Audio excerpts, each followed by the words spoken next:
If you crack first, Dave, it won't make you any less of a man. I'm nowhere near cracking. Neither am I, my friend. Dave. And Matthew, what is it now? For God's sake, no one's smoking, okay? But nothing! You know what we need around here is an anti-whining ordinance. So just sip your sniveling little lip and haul your skinny ass out of here! Welcome back to Thinking Critical. This is Wes.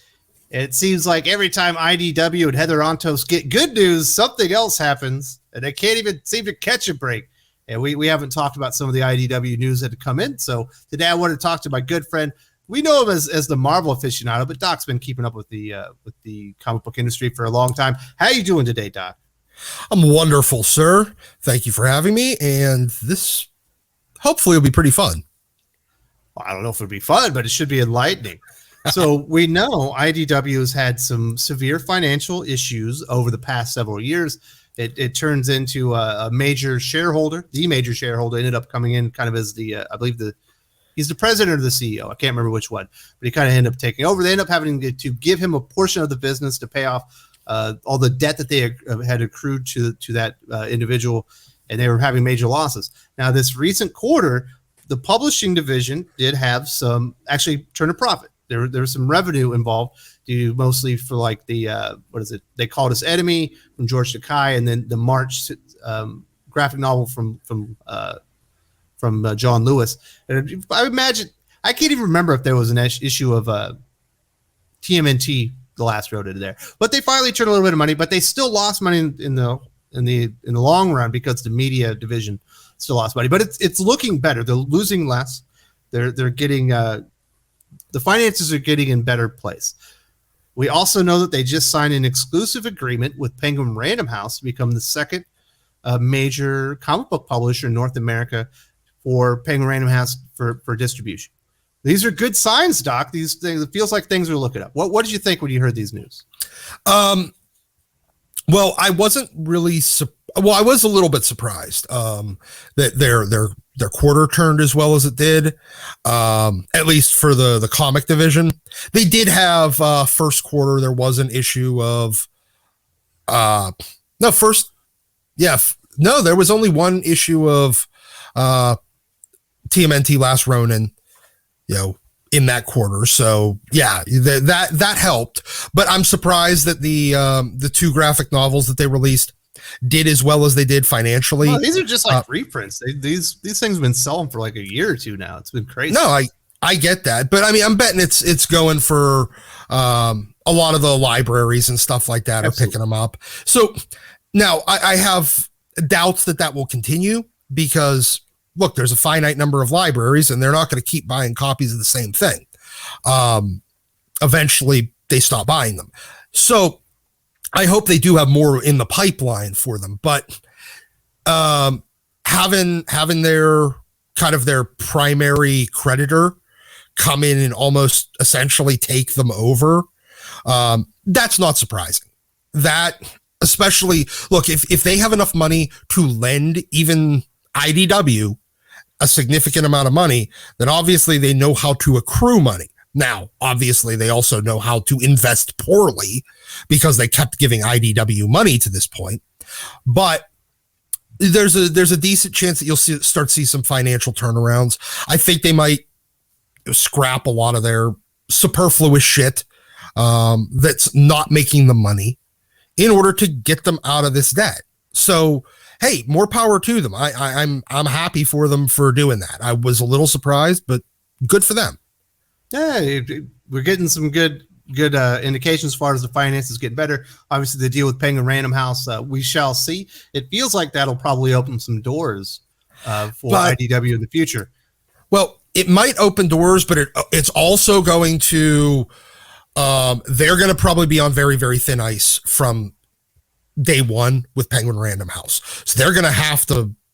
I don't see Penguin Random House dealing with them with selling 5,000 copy books. They're just not going to deal with something that small scale. They're going to have to hit. I have no idea about the details of that agreement. All right, that's fine. We're going outside the bounds of what we should be speculated. They have an agreement. That's going to be their distributor. Now, we did get news this week that they lost the license to the Marvel Action Series. So Marvel was paying them to produce more kids-oriented comic books, starring like Miss Marvel, Avengers, the heroes that they think are more accessible to children. But not only that, they lost the Star Wars Adventures line as well. That one they've had for quite a bit longer. Some people might think that they're like connected. They are not the same contract. The Star Wars contract and the Marvel Action contract were different, but they lost them both at the same time. And this is a bad sign. We know that IDW, as far as publishing, is heavily invested in licensed products. Yep. Their big one being Hasbro, but they've also got the TMNT license from Nickelodeon.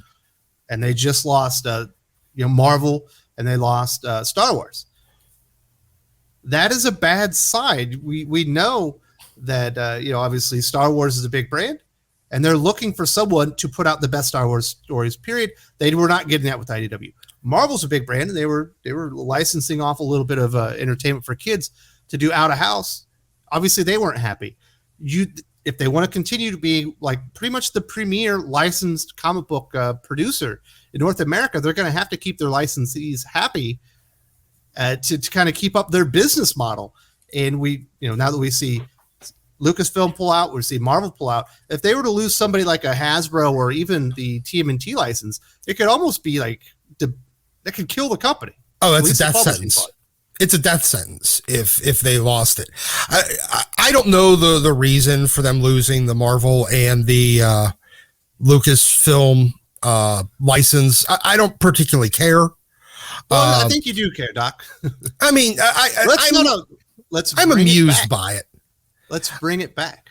But so who did they just hire specifically due to their experience on Star Wars comics at Marvel Comics to bring in and edit their Star Wars line of comic books? Oh, they brought in Heather Antos. Heather Antos. That was supposed to be a big hire. You bring this person in because they had experience on the brand. And as soon as that happens, within months later, the licensee pulls. That means that they weren't happy.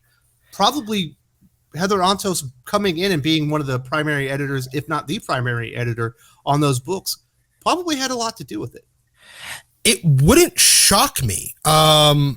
Because look, she was rather unceremoniously let go. Yes, I will. I'm going to be judicious on this or diplomatic and say they parted ways. She found life elsewhere, and I'm thinking that they were probably just very not happy with her overall work product.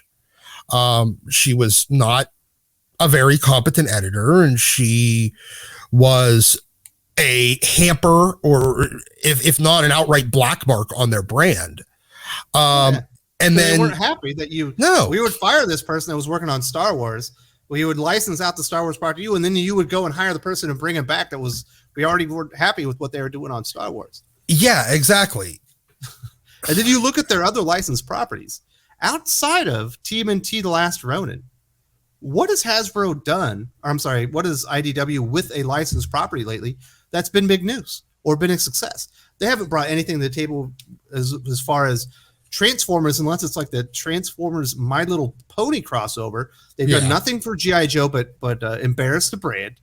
You look at what they've done with TMNT. The regular TMNT line is nosediving under Sophie Campbell.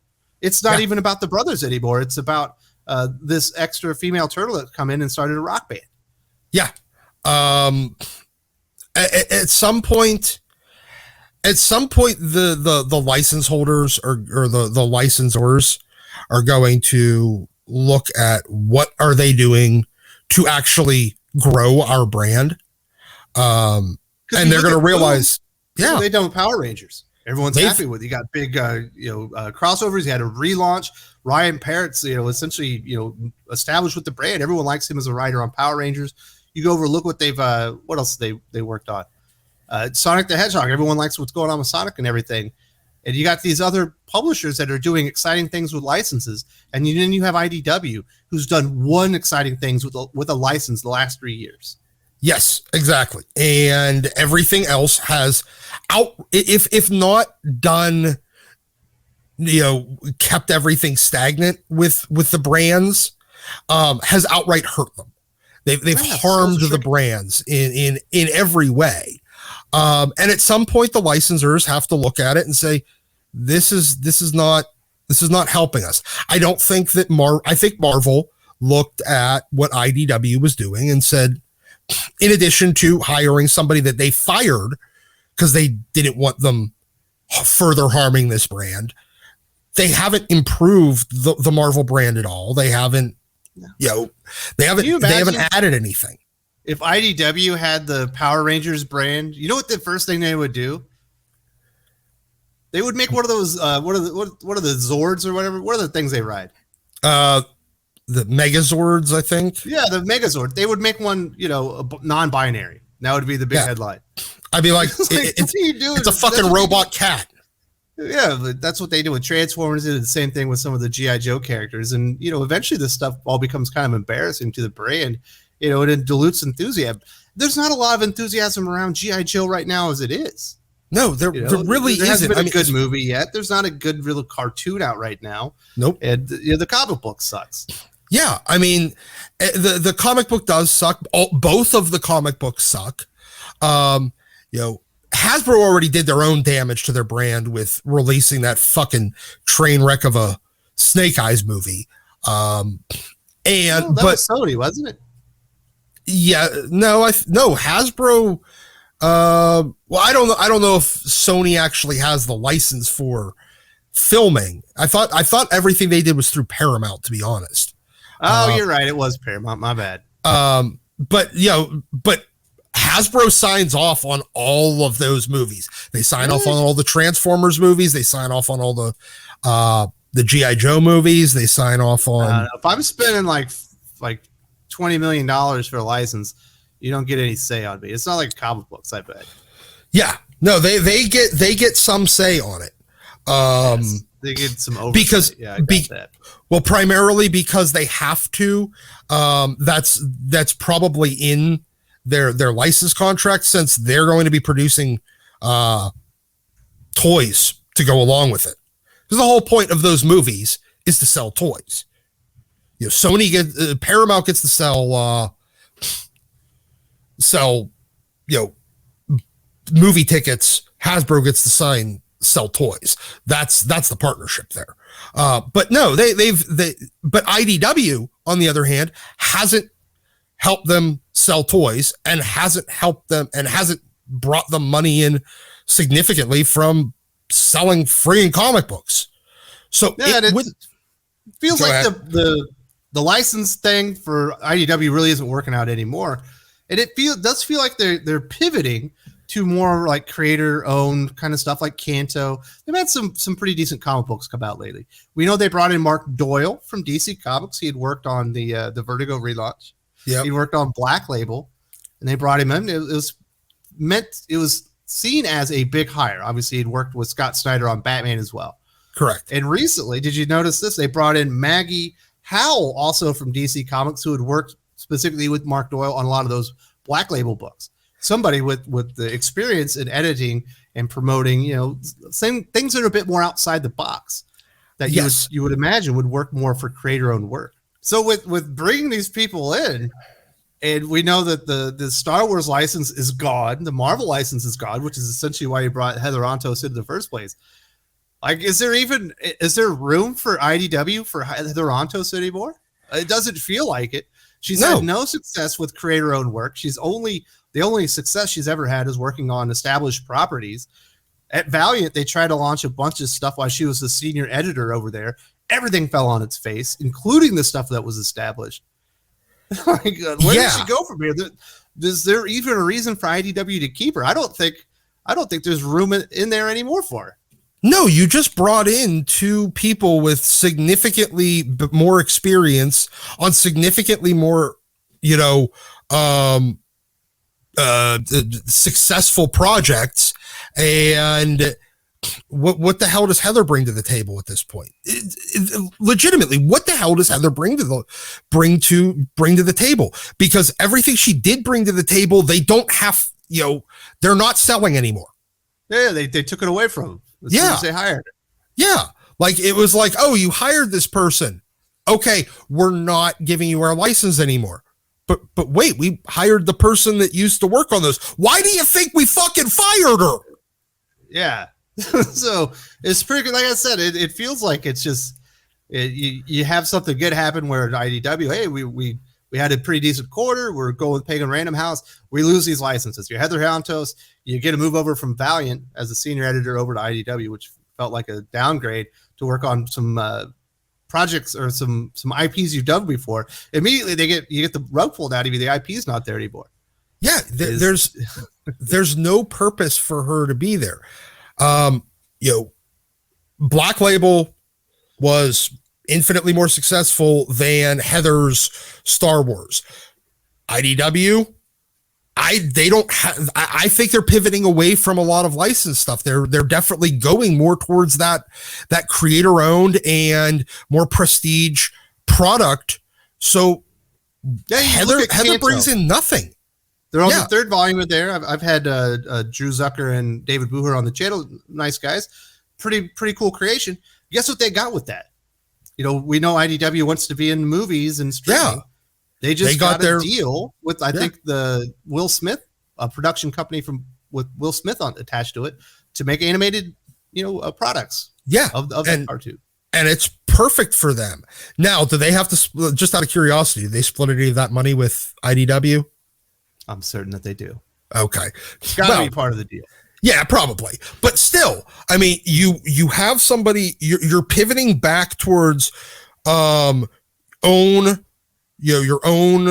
products with creator-owned stuff in better quality and everything. So you bring in people that do that. They brought in Heather for a job that doesn't exist anymore. So a lot of people are probably like, well, they'll keep Heather. Why? She literally had no success ever. This isn't a financially stable company. They're losing money. Yeah. Can they afford to continue to hire somebody that brings nothing to the table with what they're actually trying to accomplish right now? I mean, maybe if it was the guy that ran it, twice recent IDW. Yeah, Chris Ryal. Maybe if it was still him because he'd want to spite his Twitter enemies or some shit. But with that's one of the reasons she wasn't successful with Valiant. She decided to bring, all the people that were in her camp that she felt were persecuted. It turns out they were bad writers. Yeah, they're all bad creators. Good job. But yeah, like you have now a guy running the show over at IDW that is much more interested in financial success than spiting Twitter enemies, and proving a point to, nerds on the internet. So what does she bring to the table at this point, and why would you keep paying a salary for somebody that can't do any of the things your company wants to do moving forward and only can do things that they're no longer in the business of doing? Yeah, and in theory could do them to begin with. So it's interesting stuff. I would keep an eye on Heather Antos because there's no reason for her to be at IDW anymore. I would be surprised if she's there in 6 months. Definitely keep an eye on IDW because they just lost some key licenses. Their model is predicated on keeping these licenses going forward, and they haven't done anything worth a damn with them other than TMNT the Last Run, which wasn't their idea. I guarantee it was a Kevin Eastman idea. Oh yes, it definitely was. And look, she doesn't have a place in that company. The thing that I would be most amused about is to find out where Star Wars and Marvel Action end up getting licensed to next, and then seeing if they can hire her too. If everybody else, I just want to see this constant Scholastic. Well, I want to see this constant stream of Marvel sends properties over here. That company eventually hires Heather. Marvel originally just pulls all the properties away again, like playing fucking hot potato with it. I'm predicting if this doesn't work out for Heather, and there's no reason that it should, shit came from Marvel, left Valiant, didn't work out at IDW. Where is there left to work? Either Black Mask, Humanoid, or going back to esports betting. Well, she ain't going back to esports betting. I'll tell you that. No, maybe Boom. Maybe Boom will be dumb, but you know what? Boom's smart. Boom's way too smart to hire her. Black Mask doesn't make anything anymore, and I got fucking nothing. Exactly. So, she'll run somebody else's Kickstarter again. That's what she'll do. Yeah, she can go work for Zoop. Yep. Chris Ryle's there anyway. Yep. That's perfect. It's a perfect match. Her and Ron Mars can go fail together. All right, Doc, I want to say thank you very much. And like I said, keep an eye out for this stuff because, where there's smoke, there's fire. Oh, absolutely. And bye, Heather.